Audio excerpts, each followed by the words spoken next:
Владата нема јасна стратегија како да се справи со енергетската криза, обвинува потпредседателот на ВМРО-ДПМНЕ Александар Николовски. Прашува дали СДСМ и ДУИ размислуваат да обезбедат доволно храна и енергија за предстојната зима. Предупредува дека цените на струјата се повисоки од најпесимистичките сценарија, за граѓаните се двојно зголемени, а за стопанството 5 до 6 пати.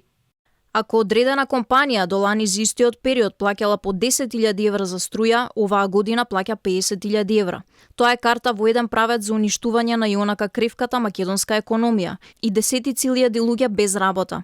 Сценарио од 90-тите на кое постарите генерации се сеќаваат. Дополнително е товарот врз буџетите на општините и на државата по енормното зголемување на сметките.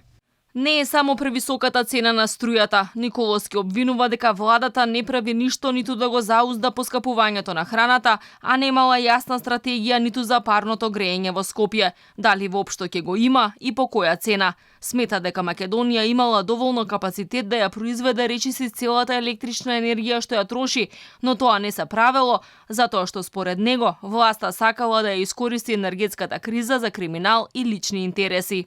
Тие кои ќе останат на улица ќе немаат пари да ја платат електричната енергија која ја користат дома, како и да преживеат од први до први, што може да доведе до сериозен колапс на цела држава. Сето ова е пред нас и никој не може да каже дека не го гледа. Неработата и криминалот со години наназад и терањето само така наречени високи политики може да ја донесе Македонија до колапс.